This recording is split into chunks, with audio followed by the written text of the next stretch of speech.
ప్రేమించాడో నువ్వు కూడా అట్లా ప్రేమించాలి. నీ ప్రేమలో నిలుసుంటేనే ఆయన ప్రేమ నీతో నిలుచుండిపోద్ది. హల్లెలూయా. అందుకే ఇక్కడ అంటున్నాడు, నేను మిమ్మల్ని ప్రేమించిన ప్రకారం మీరు వేరే ఒకరిని కూడా ప్రేమించవలను. నా యాజ్ఞ తన స్నేహితుల కొరకు తన ప్రాణం పెట్టేవారికి ఎక్కువైనా ప్రేమ గలవాడు ఎవ్వడు లేడు. హల్లెలూయా. హల్లెలూయా. ప్రాణం ఎవరు పెడతారు? మన కోసం ఎవరు ప్రాణం పెట్టారంటే ఎవ్వరు ఈ భూమి పెట్టినోళ్ళు లేదు. ఎవరైనా పెట్టారు అంటే మన యేసయ్య మన కోసం పెట్టాడు. మన పాప విమోక్షం కావాలని భూమి మీదకు వచ్చి మన కొరకు మనం చేసిన క్రియలు చెడ్డవైనా మన శరీరంలో ఉన్న వ్యాధులు ఉండిపోతుంటే ఆయన తొణుకలు చేయబడి మన కొరకు ఆ రక్తం సిందించబడి మనల్ని స్వస్థపడుతున్నాడు. ఆ రక్తం మనం శుద్ధి చేస్తుంది ప్రియులారా. అందుకే వాక్యం సెలవిస్తుంది. యేసయ్య చేసిన ప్రాణం గురించి ఒకసారి జ్ఞాపకం చేసుకుంటే ఏ బిడ్డ కూడా స్నేహితుల కొరకును నా ప్రాణం పెట్టేవారి కంటే ఎక్కువైన ప్రేమ గలవాడెవడు లేడు. నేను మీ ఆజ్ఞలను మీ ఆజ్ఞాపించి వాటిని చేసిన ఎడల మీరు నా స్నేహితులయ్యుందురు. హల్లెలూయా. హల్లెలూయా. ఈ ప్రాణం పెట్టేవాడు ఇంకా మీరు ఏది అడిగినా ఇస్తాడు. మీరేం కావాలన్నా సమృద్ధిగా ఇవ్వగలడు. ఓన్లీ ప్రాణమే కట్టేశాడు కదా, ఇంకా భూమి మీద ఇవ్వలేడా? ఏమైనా శాశ్వతమా ఏంటి చెప్పండి? శాశ్వతమా? ఏమైనా మందిరంలో అక్కడ ప్రార్థన చేస్తూ ఉంటుంటే వాళ్ళు 2 సన్నిధులు చేశాడు అయ్యా. వాళ్ళు 2 సన్నిధులు చేశారు, అక్కడే ఇక్కడ కూడా చేశారు. చేసినప్పుడు మరి చాలా అద్భుతంగా నడిపించాడు మందిరాన్ని. ఎందుకు అంటే వాళ్ళు ఆశ కలిగి ఉన్నారు. ప్రభువా, ఆదివారం పూట కూడా మాకు మేము ఎక్కడ పోలేము, మాకు మీరు వస్తే బాగుందని పేదలమే చేస్తున్నాం. మరి ఎంతకి ఒక తీరుబాటును ఉండాలి మనకి. దాంతో సమయం కలదు. నువ్వు మందిరం కట్టకెళ్ళు అన్నవయ్యా. వీళ్ళు ప్రార్థన చేస్తున్నారు.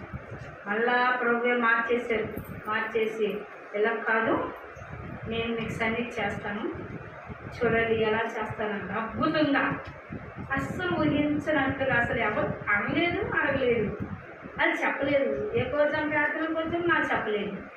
వెళ్ళి కూర్చున్న వాక్యాలు వేసే ముందు ఆరాధన జరుగుతుంది, వాక్యాలు వెళ్తుండగా పలానోళ్ళు ఫోన్ చేయండి. ఫోన్ చేసి ఫోన్ ప్రకారంగా వాళ్ళు ఎంతమంది ఉన్నారో అంతమందిని వచ్చి మందిరంలో కూర్చోము అన్నారు. వాళ్ళు ఫోన్లు చేసుకున్నారు. అసలు తెల్లారు రావడం గొప్ప. వాళ్ళు వెంటనే వచ్చి రాగానే వాళ్ళ కొరకు మళ్ళా మనకు ఆదివారం నాడు బిడ్డలందరికీ 9 కానించి 1 గంట దాకా ఇక్కడ మందిరంలాగా చేయించారు. మరి మందిరంలోని ఇక్కడ చేసినట్లయితే ఉద్యోగాలు చేసుకున్న కావచ్చు, బయట పిల్లలకి భోజనాలు పెట్టుకున్న వాళ్ళు, పనులకు వెళ్ళిన వాళ్ళు చాలామంది ఉంటారు కదా.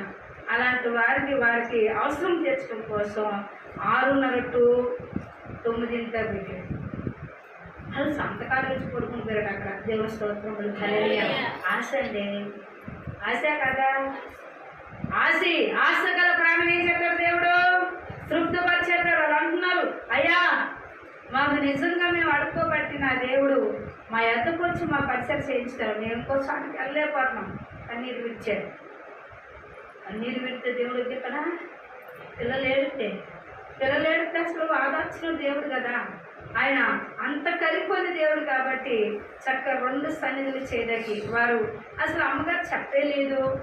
అమ్మా ఏముంది అంటారమ్మా? సమీక్ష ఉందంటారు. అయితే మేమందరం కలిపి టీవీ కొనుక్కుంటున్నామమ్మా అన్నారు. ఎందుకు అంటే మేము టీవీలో చూసుకుంటాం, ఫోన్లో చూడం, మేము టీవీలో చూసుకుంటాం అన్నారు. చిన్నది కొనుక్కోండి అయితే అన్నాడు. అయ్యి చిన్నదేంటి? చిన్నది కాదా ఏంటి? చిన్నదా? పెద్దదే. మనం పెద్దదే కొందాం. అమ్మా ఆశ్చర్యం కలిగింది ఆ మాట. 1 వారములో బయలుపరిచింది, 2వ వారం కలిసి సిద్ధపరిచేశాడు. హల్లెలూయా. హల్లెలూయా. హల్లెలూయా. నేనే ఆశ్చర్యపోయాను. బిగించేశారు. మరేంటి ఆశ్చర్యం అంటే ఏంటి? దేవుడు అద్భుతంగా ఆశగల ప్రాణాలు ఏం చేద్దాక తృప్తిపరిచారు. అలా ఆశగల కలగాలి. అలా ఆశగలు ఉన్నారు కాబట్టి అది ఎంతమంది కూర్చున్నారు అంతమంది కార్యాలు చేశారు. హల్లెలూయా. హల్లెలూయా. చూడండి, అందుకే ఇక్కడ యేసుక్రీస్తుని గురించి మనం కొన్ని సంగతులు జ్ఞాపకం చేసుకుంటే ఇక్కడ అంటున్నాడు, నా సంతోషం ఉండాలని నమ్మి మీ సంతోషం పరిపూర్ణం కావాలని ఈ సంగతులు మీతో చెప్తున్నాను. నేను మిమ్మలను ప్రేమించిన ప్రకారం మీరు వేరొక వారిని ప్రేమించవలను. నా ఆజ్ఞల స్నేహితులకు తన ప్రాణం పెట్టేవారి కంటే ఎక్కువ ప్రేమ గలవాడు ఎవరు లేడు. నేను మీ ఆజ్ఞాపించి వాటిని చేసిన ఎల్లా మీరు నా స్నేహితులవుతారు. దాసుడు యజమానుల కంటే చేయదానిని ఎవడు కనుక ఇంకా మిమ్మల్ని దాసులని పిలవక స్నేహితులని పిలుస్తాను. హల్లెలూయా. దాసానుకున్న అందరికీ అన్ని చెప్తారా? ఒక పాలేరుగా ఉన్నారు కన్నోడు ఇంట్లో, యజమాని అన్ని చెప్తారు పాలేరుకి. స్నేహితులైతే స్నేహితుడు, ఇప్పుడు స్నేహితులు అయ్యారు కాబట్టి ఇప్పుడు నా పిల్లలకి ఏం కావాలో నేను అవన్నీ ఇస్తాను. ఇంకా వాళ్ళు తెలియపోయినా నేను చెప్తూ ఉంటాను, అది ఏం అర్థం కాకపోయినా నేను బయటకు వస్తూ ఉంటాను. ఎంత ఆశ్చర్యం అనేది. అందుకని నమ్మకం కలిగిన వాడట ఆశగా ఎదురు చూస్తాడు, ఆశ కలిగిన వాడట ఆజ్ఞలు నెరవేరుస్తాడట. హల్లెలూయా. ఇప్పుడు ఆజ్ఞలు నెరవేర్చడం అంటే ఏమి? ఆజ్ఞలు అంటే ఏవి? మీరు ఎవరు ఊహించలేదు, ఎవరికి తెలియదు, ఎలా ఉండాలో అమ్మగారు కూడా తెలియదు. టీవీ అనేది అప్పుడు నేను నన్ను దర్శించినప్పుడు టీవీలు చూపించాడు ప్రభు నాకు. నా మందిరాల్లో టీవీలు ఉన్నాయి. టీవీలు చూపించి నేనేమనుకున్నానంటే ఈ చిన్నపాటి మందిరానికి అక్కడ టీవీలు అనుకున్నాను. దేవుని స్తోత్రములు. హల్లెలూయా. ఆయన ఏం చేశాడు, ఇదే కాదు ఆ పైన ఉన్నది కదా, ఇక్కడ టీవీ ఉంటుంది, అక్కడేమో యవనస్తులు ఉంటారు, ఇక్కడేమో వృద్ధులు ఉంటారు అన్నాడు. నేను శంకుస్థాపన చేసినప్పుడు అది కొంటామన్నాడు. అది కొంటాము, ఎవరికా కొంత కలుపుతుంది అది అనుకున్నాను నేను. కానీ దేవుడు ఏం చేశాడు, ఆయన చెప్పిందే చేశాడు, చెప్పిందే చేస్తున్నాడు. వారు అలా చేస్తూ ఉంటే నేను చెప్పుకోకుండా పిల్లలు హృదయాలు నేను చెప్పుకోకుండా పిల్లలు ఎలా చెప్తున్నారు అంటే దేవుడు ఎవరికైనా చెప్పినట్లు మనం ప్రవశించకుండా చెప్పేస్తున్నారు. ఇలా చేసుకుంటాము కదా, అలా చేసుకుంటాము. అసలు భోజనం చెప్పాలి. నేనైతే అక్కడ అమ్మగారు వస్తారే, భోజనం లేకపోతే ఎలా పంపుతాం అన్నకు వస్తూ రెండవ వారం కాంచి పెట్టే మూడో వారంకి వచ్చాక ఇక భోజనాలు ఎవరికాలే పెట్టుకున్నాడు. అయ్యాను ఒక వారం పెట్టకండి, ఒక వారం పెట్టకూడదు. పెడితే 4 నెలలు పెట్టండి. నెలలో ఎంతమంది జనమైన లెక్క ఉంటుంది. 10 మందికి భోజనం ఏ పాటి భోజనం అని ప్రభు చెప్పారు. మరి వాళ్ళు నెలలకు ఒకరు పెట్టినారు. నెలలకి మళ్ళీ ఒక్కవారం కాదు, ఒక్కవారం కాదు, మళ్ళా సాంబార్ పోసి బంగాళం బిగిరేసి ఇట్లా. హల్లెలూయా. అమ్మగారు గుడ్డు, చట్నీ, ఓ కూర, ఓ సాంబారు, ఒక పెరుగు, అరటిపండు, ఆకు నింపి పెడుతున్నారు. నాకే ఆశ్చర్యం కలుగుతుంది. వాళ్ళు సమృద్ధిగా పెడుతున్నారు. వీళ్ళందరూ ఆశ్రదించబడతారు అన్నమాట. హల్లెలూయా. హల్లెలూయా. ప్రభు వారి హృదయాలను ప్రేరేప చేస్తున్నాడు. వారు ఏది కావాలని ఆశ కలుగున్నారో వారి దగ్గరికి దైవజనుని పంపించాడు. వారు ఎలా ఉండాలనుకుంటున్నారో వారిని ఆశీర్వదించాలని దేవుడు అనుకున్నాడు. మనుషులు అనుకుంటే ఏమవుతుంది, దేవుడు అనుకోవాలి. హల్లెలూయా. అందుకే ఇప్పుడు ఏమనుకున్నారట, ఇప్పుడు దాకా మీరు మాతో ఉన్నారు కదా, ఇప్పుడు దాకా యజమాని దగ్గర దాసాము ఉన్నారు, ఇప్పుడు నా స్నేహితులు అయ్యారు. నా స్నేహితులు అనుకున్నాను కాబట్టి స్నేహితుడికి ఏదైనా కొరత వస్తే ఊరుకుంటారా? ఒక స్నేహితుడు, నిజమైన స్నేహితుడికి ఏదైనా కొరత వచ్చిందంటే స్నేహితుడు ఊరుకుంటారా? ఊరుకోడు. స్నేహితుడు ఏవైనా సరే నా ప్రాణ స్నేహితుడి కన్నా ఎక్కువేం కాదు. ఈ స్నేహితుడు నేనేమైనా పెడతాడు, లోకంలో ఉన్నాడు, పెడతాడా పెట్టడా? పెడతాడు. ఇప్పుడు యేసయ్య ఏం లేనోడు కాదుగా, అవునా కదా? యేసయ్య ఉన్నోడో కాదా? దేనందు? యేసయ్య ఉన్నవాడు దేనందు మా విమలే కదా. యేసయ్య ఉన్నవాడు నిజమే. దేనందు? పరలోకమందు ఆత్మఫలంతో నింపబడేవాడు, భూమి యందు సమృద్ధి ఇవ్వగలవాడు. నీ శరీరంలో ఉన్న బలహీనం కానీ, ఇంట్లో ఆధ్యాత్మికంగా నీ పిల్లల విషయంలో కానీ, రాకడ దినాల్లో ఎత్తబడే దినంలో మన ఎత్తబడ్డ గుంపులు ఉండడానికి కూడా అధికారం కలిగిన వాడు. అలాంటి యుక్తి ఫలాలు గలవాడు, ఉన్నవాడు నిన్న నేడు ఏకరీతి ఉన్నవాడు. అతని పేరు నన్ను అనువాడని అన్నమన్నాడు. అన్నాడు. అన్నవాడు అంటే నేను అన్నింటిలో ఉన్నవాడిని. అందుకే ఇక్కడ స్నేహితుడు అని చెప్పినప్పుడు స్నేహితుడి కొత్త లేకుండా సమస్తం ఇచ్చి దేవుడై ఉన్నాడు. అందుకే ఇక్కడ చెప్తున్నాడు దేవుని స్తోత్రములు. హల్లెలూయా.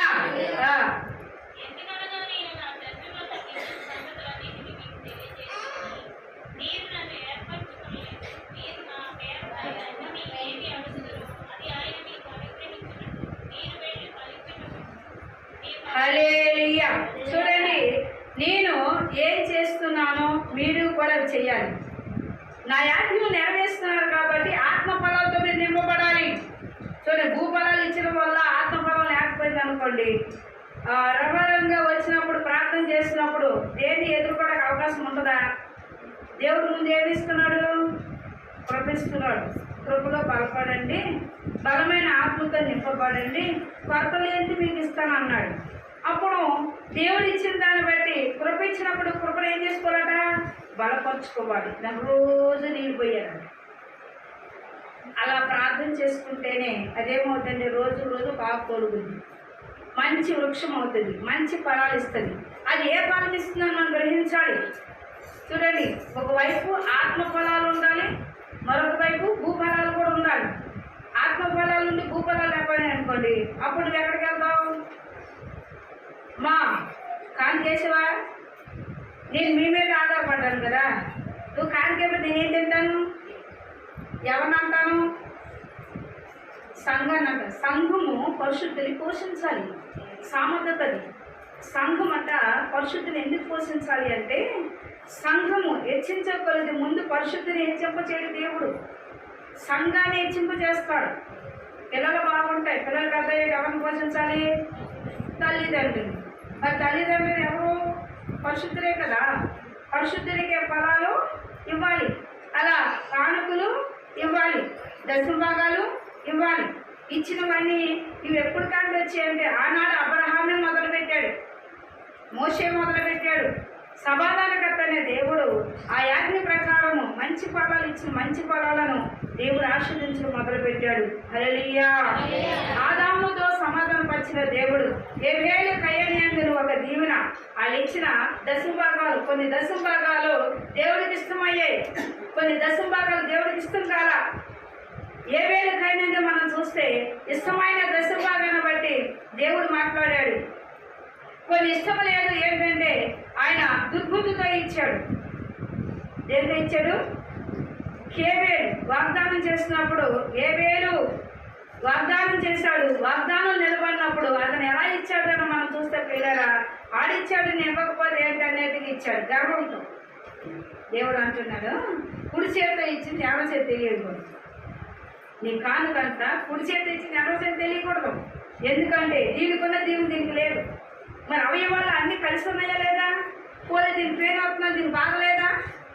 ఉందా లేదా? మరి బాధ అయినా సరే దీంతో చెప్పింది దీన్ని చెప్పొద్దు ఎందుకన్నాడు అంటే, దీనికి ఒక అనుభవం ఉంది. అందుకే అన్నారు చూడండి, దేవుని స్తోత్రములు. హల్లెలూయా. ఎందుకనగా నా తండ్రి వల్ల వినిన సంగతులు అన్నిటినీ మీకు తెలియజేస్తుని మీరు నన్ను ఏర్పరచుకోలేదు. మీరు నా పేరుట తండ్రి ఏమి అడుగుదరో అది ఆయనను మీకు అనుగ్రహించినట్లు మీరు వెళ్ళి ఫలించుటకు మీ ఫలములు నిలిచి ఉండక నేను మిమ్మల్ని ఏర్పరచుకొని ఉంటుంది. హల్లెలూయా. హల్లెలూయా. మీరు నన్ను పిలవలేదు, పిలవకపోయినా నేనే వచ్చా. కానీ నా తండ్రి ఆజ్ఞ ఇచ్చారు కదా, ఇప్పుడు నేను మిమ్మల్ని ఏర్పరచుకున్నా. ఏర్పరచుకున్న తర్వాత మీరు ఎలా ఉండాలి? ఫలించేవారుగా ఉండాలి, ఫలము లేనివారు ఉండకూడదు. ఫలించేవారు అంటే ప్రియులారా, వాక్యం సెలవిస్తుంది. ఒక ఏడు నెంపక చేశారు ప్రభు, వాళ్ళు బసలో తీసుకెళ్ళారు. ఏమైనా ఒక్కలైనా భాష మాట్లాడతారని ఎదురు చూస్తున్నారు. వీళ్ళే మందిరం రాకపోతే ఏం భాష మాట్లాడతారు? ఇప్పుడు చెప్పండి, అవునా కదా? టైం టు టైం అమ్మగారు ఎప్పుడైనా మానేశారా? టైం టు టైం అమ్మగారు వచ్చినప్పుడు అమ్మగారి పిల్లలు రావాలి లేదా? మరి ఫలాలు లేకుండా వస్తాయి. శరీరానికి కావాల్సిన ఫలాలు అయితే దేవుడు ఉచితంగా ఇవ్వగలడు. నీవు సంపాదించుకో ఫలం, ఆత్మ ఫలం సంపాదించుకో. నీకు ఇచ్చిన ఫలాలు నువ్వేం చేసుకో? అభివృద్ధిపరచుకోవాలి, దాని రోజుకో కాకులు తొలగింపు చేసుకోవాలట. అప్పుడు మంచి ఫలాలు మీకు అనుగ్రహించబడతాయి. అందుకే యేసు ప్రభు వారు ఒక మాట, మీరు నన్ను పిలవలేదు, ఏర్పరచుకోలేదు, నేనే మిమ్మల్ని ఏర్పరచుకున్నాను అంటున్నాడు. దేవుని స్తోత్రములు. హల్లెలూయా. అందుకే ప్రియుల వాక్యము సెలవిస్తుంది, మిమ్మల్ని దేశించేలా మీకంటే ముందుగా నన్ను దేశించని మీరు ఎరుగుదురు. మీరు లోక సంబంధులైన ఎడల లోకం తన వారిని స్నేహితులను, అయితే మీరు లోక సంబంధులు కాని ఎడల నేను మిమ్మల్ని లోకములో నుండి ఏర్పరచుకుంటేనే. హల్లెలూయా. ఏమన్నారు ప్రియులారా? లోక సంబంధులైన వారు అనుకోండి, అందరితో కలిసిమెలిసి ఉంటారు. కలిసిమెలిసి అంటే ఏ విషయంలో? కలిసిమెలిసి మామూలు మాట్లాడటం కాదు, అది రమ్మన్న భోజనానికి వెళ్ళిపోతారు. అది చెప్పిన ప్రకారం వీళ్ళు చేస్తారు, ఇది చెప్పాం ఏంటి అన్నారు అనుకో, ఏమవుద్ది? మేము అంత పూర్తిగా నమ్మలా, వాళ్ళు అనుకుంటున్నారు లాభంది, అందుకే నేను రక్షణ తీసుకోవాలి, నాకు తెలుసు ఇలాంటి వస్తాయని. దేవుని స్తోత్రములు. హల్లెలూయా. ఎందుకని తీసుకోలేదా? వీళ్ళు రెండేళ్ళు ఉన్నారా లేదా? దేవుడు ఏమన్నాడు? రెండు తలంపుల మధ్యన మీరు ఉండవద్దు, నేను వచ్చి ఏమేస్తాను? ఉమ్ము వేస్తాను. అందుకే వాక్యం సెలవిస్తున్నారు. దేవుని స్తోత్రములు. హల్లెలూయా. అపోస్తల కార్యములు 25వ అధ్యాయము అదే వచ్చింది. చదువు.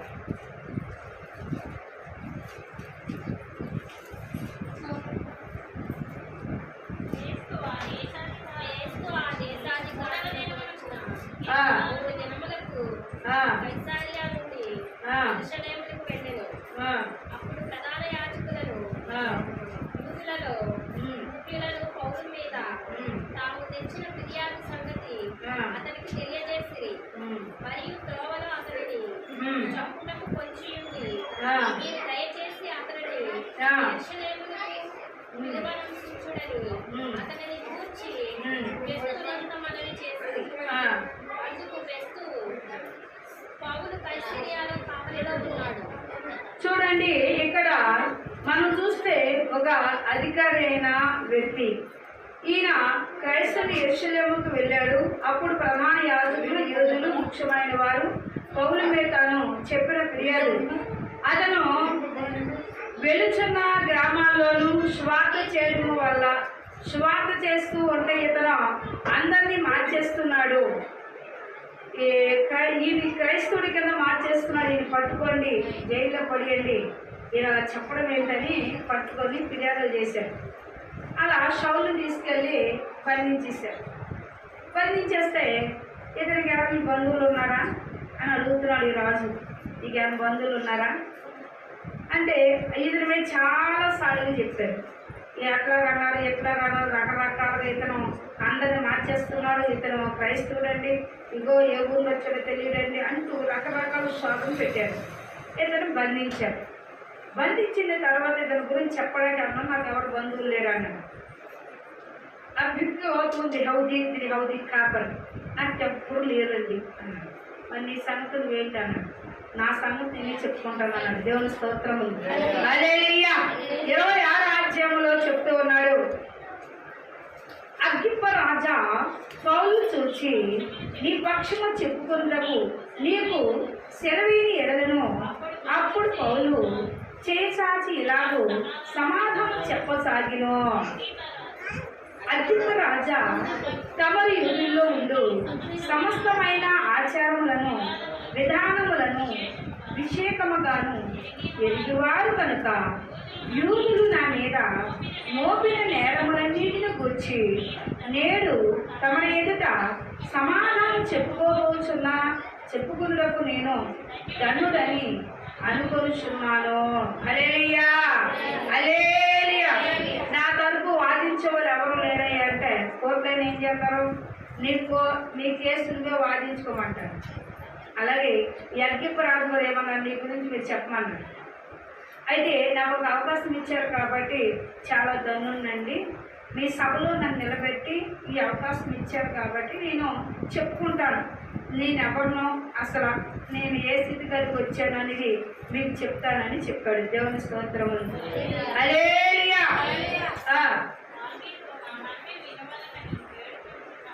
నా మనవి మీరు వినవలేని వేడుకొంచున్నాను. మొదటి నుండి యెరూషలేము నా జనము మధ్య బాల్యముండి నేను బతికిన దినం బ్రతుకు ఎలాంటిదో యూదులందరూ ఎరుగుదురు.